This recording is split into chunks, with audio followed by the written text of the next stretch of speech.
Alright, so on to that story beyond the bit that I mentioned, starting with, like I said, the recap given by Bachman, specifically his journal.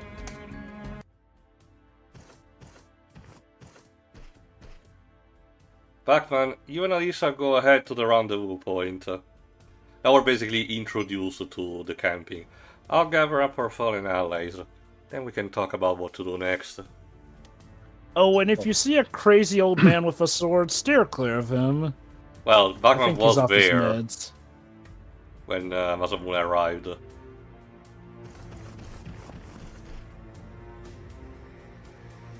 The mission went off without a hitch. We were in and out of Robio in less than a day.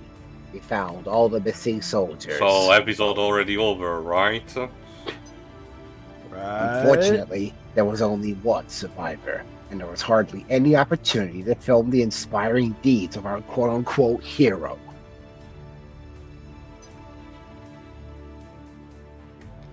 Sephiroth. Even among the elite soldiers, his combat prowess was unequaled. Shin would be in a shadow of his current self without him. Irony. Even before going on this mission, I had heard he was the perfect specimen.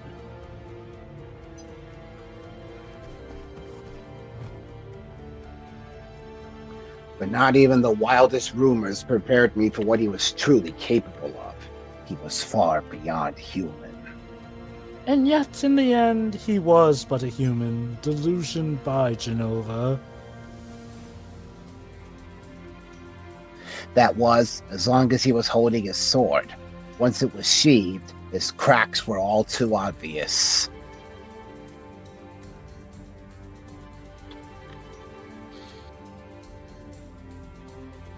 Take, for instance, the fact that he has feelings. More like he's trying to repress them. Time to go, Sephiroth. What? Oh. Say cheese. No. 5 more minutes, Mom. No, all the other people are Genova clones. He was a troubled young man who couldn't even cooperate with others, let alone get friendly with them. His interest in his mission seemed close to zero. Not PR material, that much was clear. At the very least, the Shino Journal is not a gossip tabloid, I guess. Well, thank goodness that they have that as a as some sense of quality.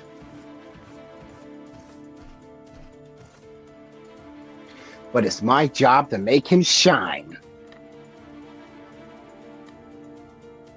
Time to put that communications bachelor's degree to work. Now on to instead the other two characters, starting with Sephiroth having a dream. Let's just say that.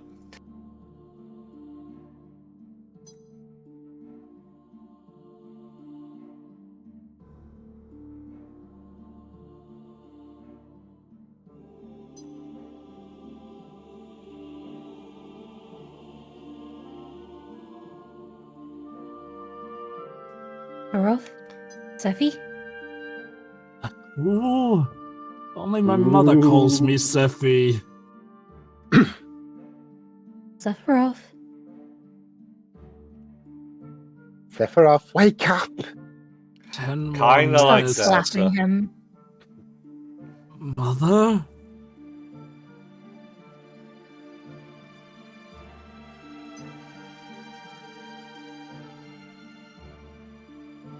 Welcome back, Sephiroth. How did your mission go? Where do I even start with how wrong this is? This is so fucked. And yeah, You know- the filter is pretty much your indication that this is just Sephiroth's mind doing all this shit. Remember, in Sephiroth's mind, this is actually Genova essentially talking.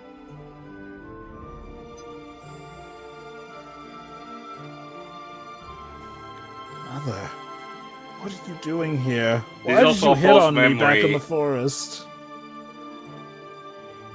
Don't be silly, why wouldn't I be here? Remember, Sephiroth never met Lucrezia. Lucrezia basically went into the live stream stasis right after she gave birth to Sephiroth. Think out of despair or guilt Yeah. or something. No, it can't be. I've been looking for you for so long. He has like photos and whatnot, Yes, so just for the he knows reference. the face. Again, He you knows can the tell face, but something he is is- happening when he's having his mind put in the pieces like this. I'm sure you're just tired from working so hard. You must be hungry.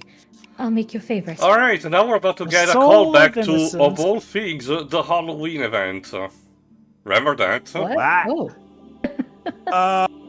Okay. Check this out. Wait, hold on. But this is actually part of the story, though, so... this should be I think there's a interesting. proper explanation to that, but I think it's gonna happen in like a second. Yeah, there you go. Wow, that was incredibly quick, Mother.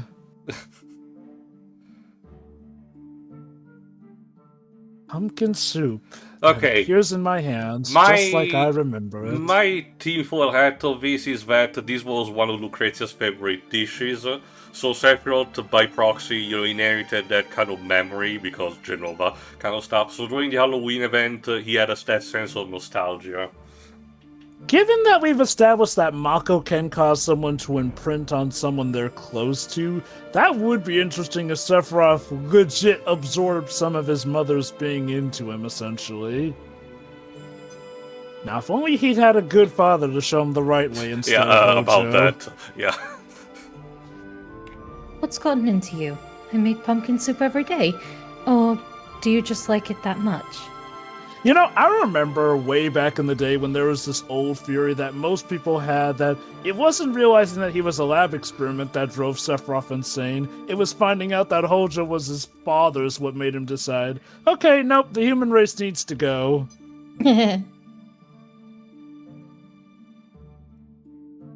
If only that were true, I'd be so happy. But it is true. I'm here now, just like I always have been. And always will be.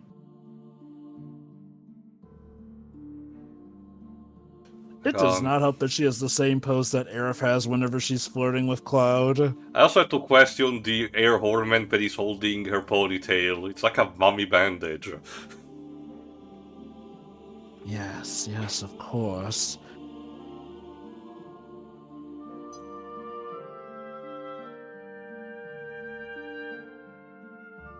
You're here. Not now. Just like you've always been. I'm sorry, Mother. I was just confused. To quote Paul Rudd, yeah, you can say that again. It's okay, Sephiroth, but you have to promise you won't forget how happy it makes me to cook for you. And yet Genova never cooked him a meal. That truly was the breaking point. Yeah.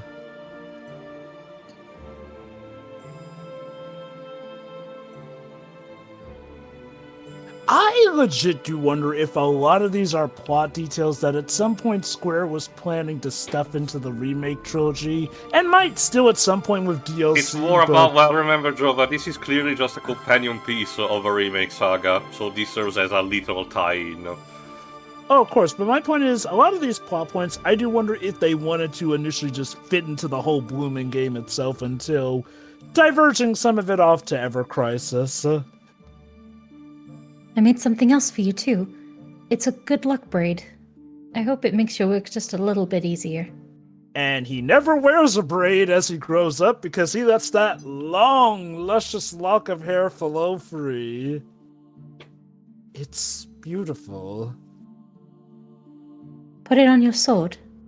That way I'll always be with you. It's the red napping that you might have noticed sometime in combat on his standard sword. I'll be sure in an extra video after this game goes end of service to highlight that so you can see it.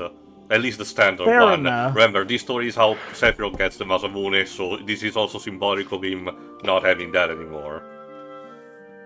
Even when I'm not there. Hint, hint, nudge, nudge. Oh, how differently life could have been if she didn't just choose to walk off into that crystal quarry. That sounds nice. I'll do that. You've always been my sweet little boy. Come, let me have a look at you. Mom, you're embarrassing me. In front of the soup, no less. In front of the soup. I mean, at the very least, I'm glad that, Sephiroth's mind is not, hallucinating Hojo laughing behind him or something. I wonder, was it ever hinted that Sephiroth actually did find out Hojo was his father at some point? I wonder. Not when we know at the very least. Mother, thank you. This is all so much like a dream. And you're never waking up! Ah! Now, the problem is you are waking up. Time to get moving, Angeal. We never actually met him, actually. Who? That? Better not keep your mom waiting. Right. Today's our birthday. And we're giving her an extra Buster Sword as his family we're tradition. also expanding on Angeal's backstory, believe it or not. Just calm down, Dad. You're gonna spill the food.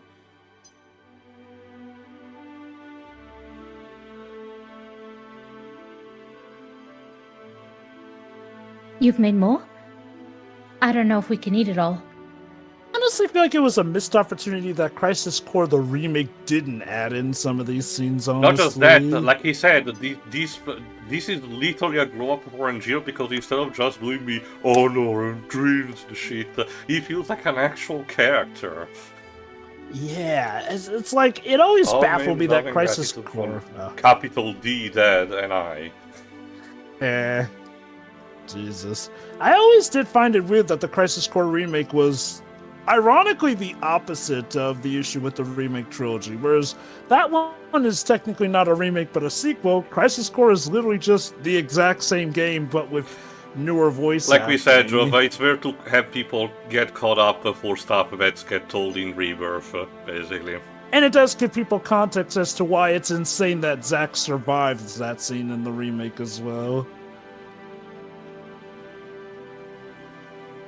It's so good. There's also So something good. that we don't know. And then she disappears behind a moving bus. No, please.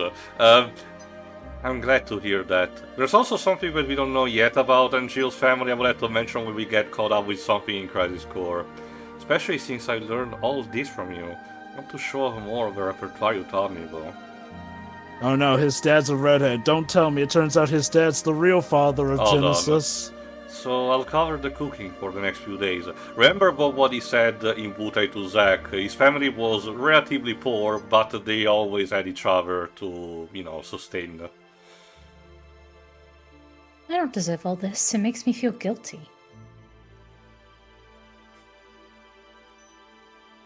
There's a curve, you will be able to see as the chapters of his go on, but there's a recurring motif of Angeal, Valor's, oh, somebody's playing Crusader Kings 3, hope he's not getting cocked. But, go on. You think something bad is bound to happen to balance the scales after this wonderful day? What, you're gonna get cucked?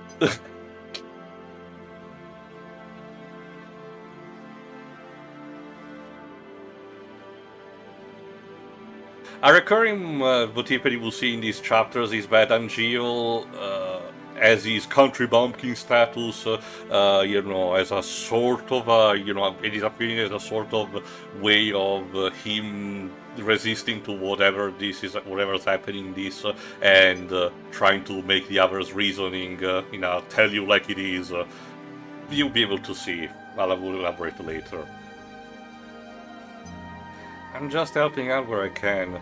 We're still finding ways to process apples into products we can sell, so I'll donate some money to that next. I'm not going to make full assumptions, but one thing I have noticed is that there's definitely a recurring theme of family, how one's family can help keep them sane, and, well, how messed up one can get when they lose a certain family member or aspect of family in their lives, between the likes of Sephiroth, kind of implied to be the case with Angeal, and of course we do see how, in spite of all that, Cloud resisted going completely insane even after his mother was killed. Anyway, Conversely, Angeal says that he's gonna be a soldier in spring. So if I can use my wages to make our lives better, I will. After all, I owe everything I am to my family and my village.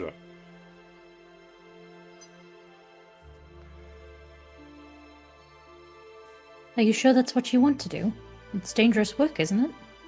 You won't reconsider?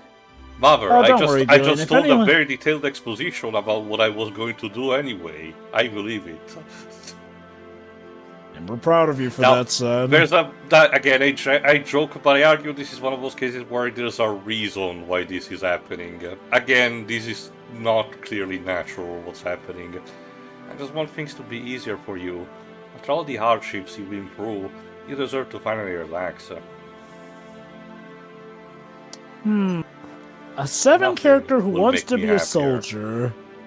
I'm sure nothing bad will happen to his village. Johnny Soldier will let me fight for the greater good. In the meantime, I can't think of a job I'd rather have.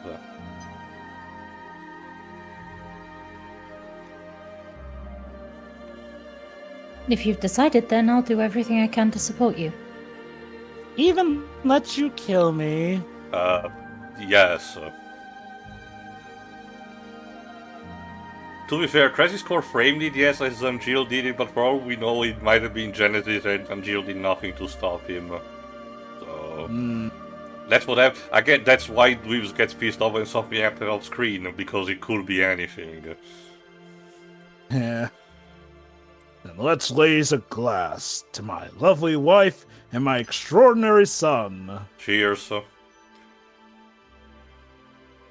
I wanted to tell my parents for so long, but I always felt powerless to do anything meaningful. But becoming a soldier will change all that. I'll give my family the lives they deserve. And that's where we leave off for now.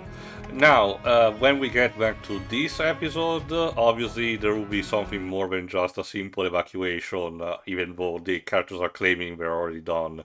However, instead in the next part, we're having another crossover event, one particularly special with another Final Fantasy game. Tune in next time for the crossover with Final Fantasy VI. See you for that. See you then. See ya.